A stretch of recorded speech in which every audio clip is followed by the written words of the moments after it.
काही हल्ला करी तो नेटल हट जाई ए आदि हल्ला जा करी अभी तो आप कहां मिली अभी बिगाड़ पढ़ाई कहां बा बे मोके खेल ले जा एक लगा ना पढ़ाई करी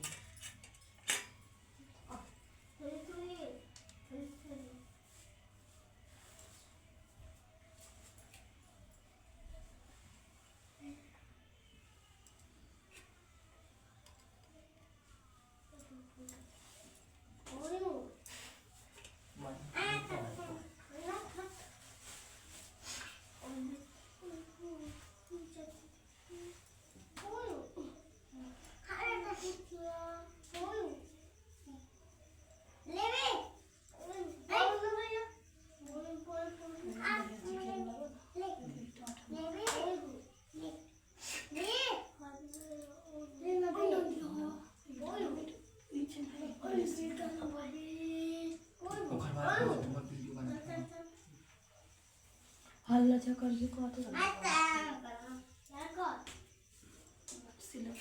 नहीं पड़ी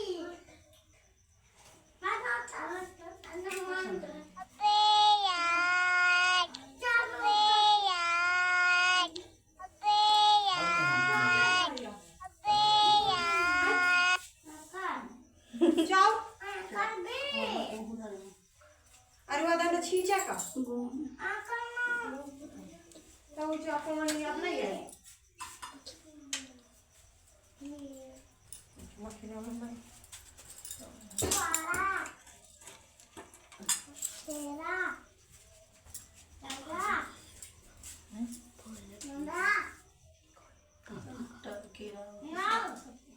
तेरा चाचा के ना चाचा के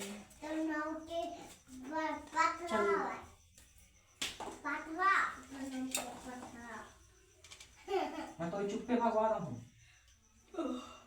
क्या तो अपना मांग देखी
करवा चौथ का व्रत कार्तिक कृष्ण पक्ष की चतुर्थी को करवा चौथ कहते हैं। इसे गणेश जी का पूजन करके उन्हें पूजन दान से प्रसन्न किया जाता है। इसका विधान चैत्र की चतुर्थी में लिख दिया है, परंतु विशेषता यह है कि इसमें गेहूं का करवा भर के पूजन किया जाता है और विवाहित लड़कियों के यहाँ चीनी के करवे पीहर से भेजे जाते हैं तथा इसमें निम्नलिखित कहानी सुनकर चंद्र व्रत में अर्घ्य देकर व्रत खोला जाता है। कथा है, एक साहूकार के 7 लड़के और एक लड़की थी। सेठानी के सहित उसकी बहू और बेटी ने करवा चौथ का व्रत रखा था। रात्रि को साहूकार के लड़के भोजन करने लगे तो उन्होंने अपनी बहन से भोजन के लिए कहा। इस पर बहन ने उत्तर दिया, भाई अभी चांद नहीं निकला है, इसके निकलने पर अर्घ्य देकर भोजन करूंगी। बहन की बात सुनकर भाइयों ने क्या काम किया कि नगर से बाहर जाकर अग्नि जला दी और चलनी ले जाकर उसमें से प्रकाश दिखाते हुए उन्होंने बहन से कहा, बहन चांद निकल आया है, अर्घ्य देकर भोजन जी लो ये सुन।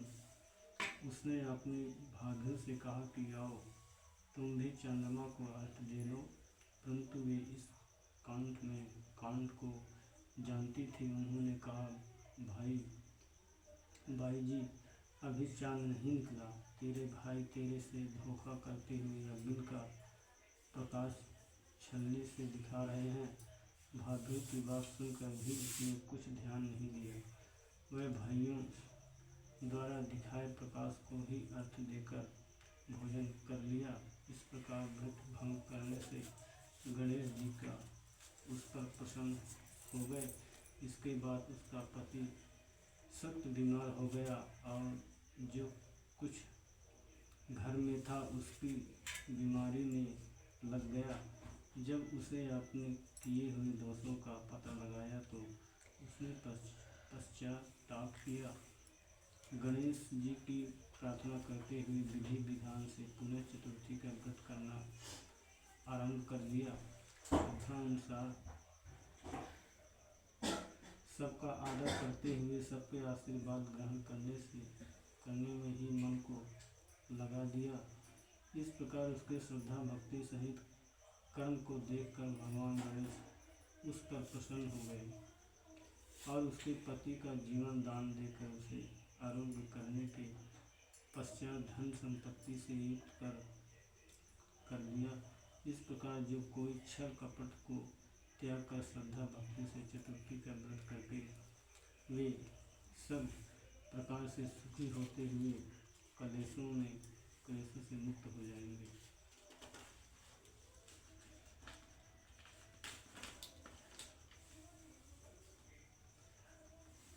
गणेश जी विनायक जी की कहानी। एक अंधी बुढ़िया थी जिसका एक लड़का और लड़के की बहू थी। वो बहुत गरीब था। वह अंधी बुढ़िया नित्य प्रति गणेश जी की पूजा किया करती थी। गणेश जी साक्षात सन्मुख आकर कहते थे कि बुढ़िया माई तू जो चाहे सो मांग ले। बुढ़िया कहती हुई मांगना नहीं आता तो सो कैसे और क्या मांगूं। तब गणेश जी बोले कि अपने बहू बेटे से पूछकर मांग ले। तब बुढ़िया ने अपने पुत्र और वधू से पूछा तो बेटा बोला कि धन मांग ले और बहू ने कहा कि पोता मांग ले। तब बुढ़िया ने सोचा कि बेटा बहू तो अपने मतलब की बातें कर रहे हैं। अतः उस बुढ़िया ने पड़ोसियों से पूछा तो पड़ोसियों ने कहा कि बुढ़िया तेरी थोड़ी सी जिंदगी है, क्या मांगे धन और पोता, तू केवल अपने नेत्र मांग ले जिससे तेरी शेष जिंदगी सुख से व्यतीत हो जाए। उस बुढ़िया ने बेटे और बहू तथा पड़ोसियों की बात सुनकर घर में जाकर सोचा जैसे बेटा बहू और मेरा सबका ही भला हो वह भी मांग लूँ और अपने मतलब की चीज़ भी मांग लूँ। जब दूसरे दिन श्री गणेश जी आए और बोल बुढ़िया क्या मांगती है, हमारा वचन है कि जो तू मांगेगी सो ही पाएगी। गणेश जी के वचन सुनकर बुढ़िया बोली, हे गणराज यदि आप मुझ पर प्रसन्न हैं तो मुझे माया दे, निरोगी काया दे, आँखों से प्रकाश दे, नाती पोता दे और समस्त परिवार को सुख दे और अंत में मोक्ष दे। बुढ़िया की बात सुनकर गणेश जी बोले, बुढ़िया माँ तूने तो मुझे ठग दिया। खैर जो कुछ तूने मांग लिया वह सही तुझे मिलेगा। यूँ कहकर गणेश जी अंतर ध्यान हो गए। हे गणेश जी जैसे बुढ़िया माँ को मांगे अनुसार आपने सब कुछ दिया है वैसे ही सबको देना और हमको भी देने की कृपा करना। उज्जवल करने के लिए एक थाली में 13 जगह और 4 गुड़िया और थोड़ा सा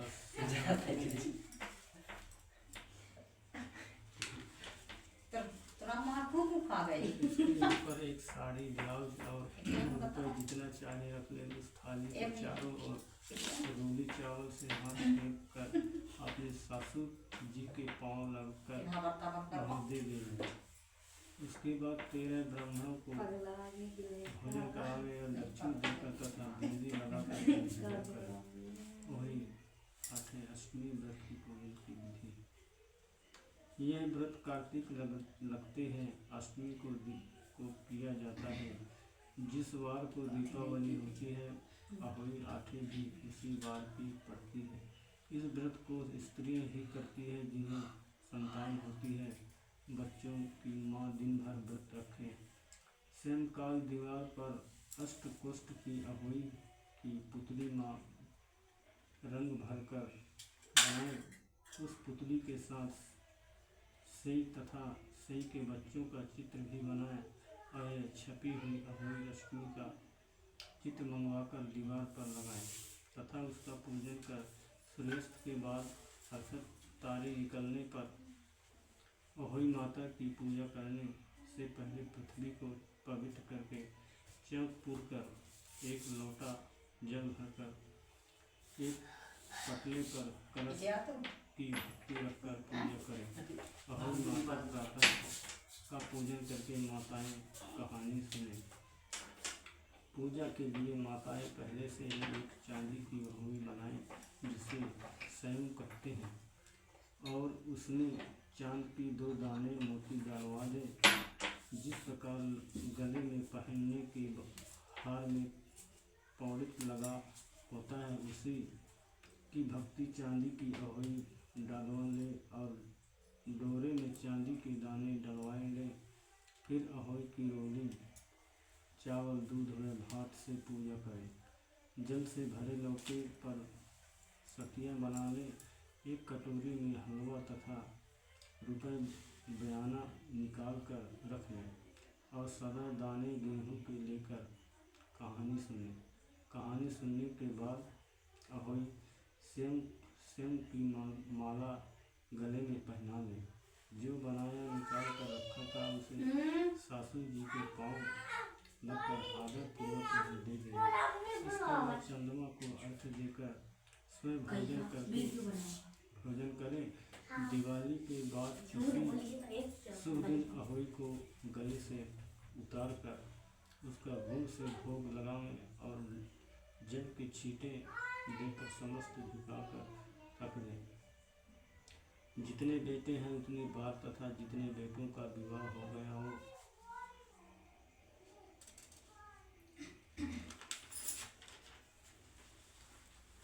उतनी चांदी के 2-2 दाने अहोई में डालते जाओ। ऐसा करने से अहोई माता प्रसन्न हो बच्चों की दीर्घायु करके घर में नित्य नाम मंगल करती रहती है। इस दिन पंडित को पेठा दान करने से शुभ फल की प्राप्ति होती है। अहोई का उज्जमन। जिस स्त्री को बेटा हुआ हो अथवा बेटे का विवाह हुआ हो तो उसे अहोई माता का उज्जमन करना चाहिए। एक थाली में 7 जगह 4 पूड़ियाँ रखकर उन पर थोड़ा 2 हलवा रखें। इसके साथ ही एक तिले साड़ी ब्लाउज उस पर सामर्थ्यानुसार रुपए रखकर थाली के चारों ओर हाथ फेंक कर श्रद्धापूर्वक ससुर जी के पाँव लगकर वह सभी सामान ससुर जी के देवे। तिल तथा रुपए ससुर जी अपने पास रख लें तथा हलवा पूरी का बायना बांट दें। बहनी बेटी के यहाँ भी बायना भेजना चाहिए। अहोई का अष्टमी का व्रत। यह व्रत प्रातः कार्तिक बंदी अष्टमी को उसी वार को किया जाता है जिस वार की दीपावली होती है। इस दिन स्त्रियों की आरोग्यता और दीर्घायु प्रति के लिए अहोई माता का चित्र दीवार पर मर कर पूजन किया जाता है। विधि अहोई का व्रत दिन भर किया जाता है। जिस समय तारामंडल आकाश में उदय हो जाए उस समय वहाँ पर एक जल का लोटा रखकर चांदी की सिंह और 2 गुड़ियाँ रखकर मौली नाल में पियो ले। तत्पश्चात रोली चावल से अहोई माता के सहित स्वयं माता का अर्चे और सिरा आदि का भोग लगा कर कहानी सुने। था एक नगर में साहूकार रह करता था। उसके 7 लड़के थे। एक दिन ए भाई दे मैं आती बना दी गई। खदाने में मिट्टी खोदने के लिए गई और यही कहीं उसने ना आती। जाकर वहाँ कुदाली मारी। क्यों ही ये माँ सही के बच्चे कुदर के चोट से सदा के लिए सो गए। कहीं उसके बाद उसने कुदाल को स्याहू के खून से जना सना देखा तो उसे सिंह के बच्चे मर गए।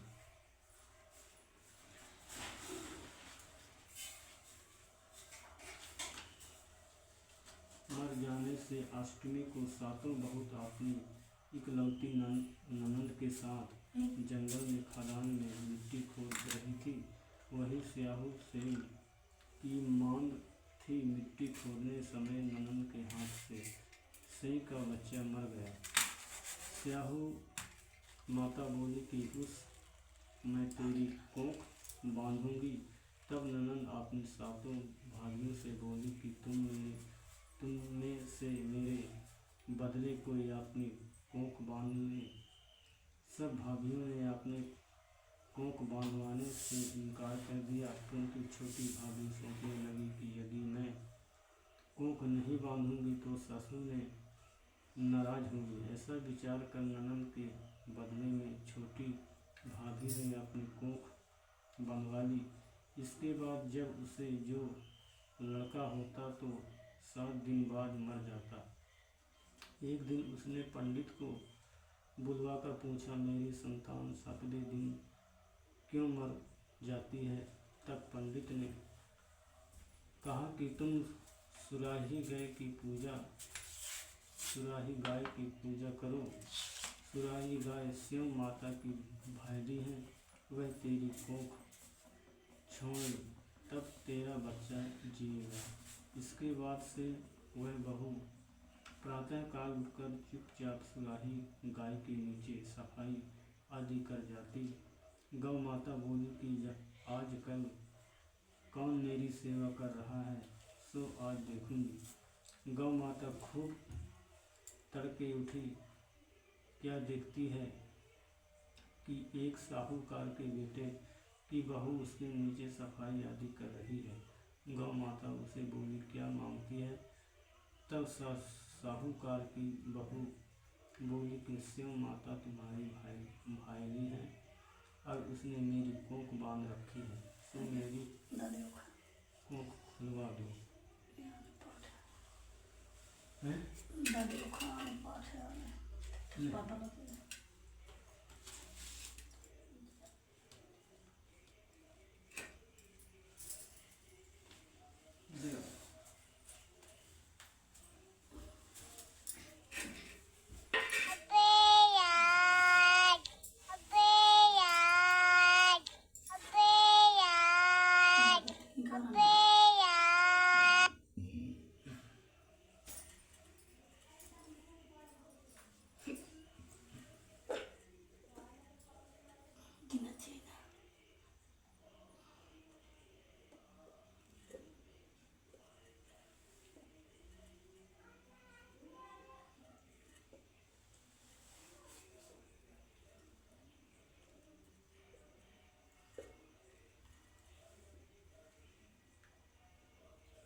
साथ बताइए।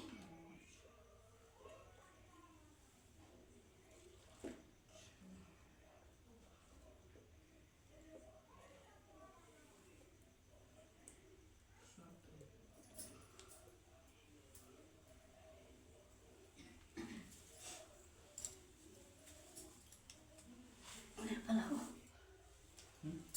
पलाओ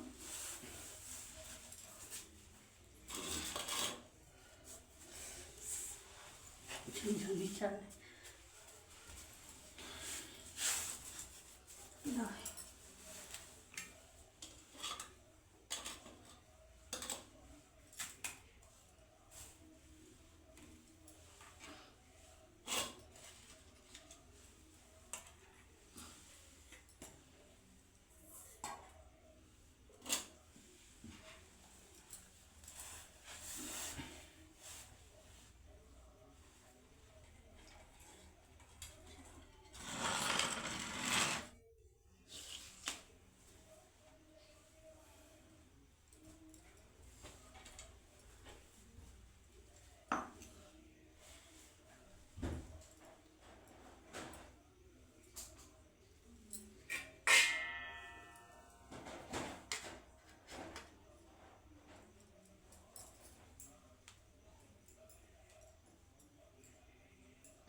अब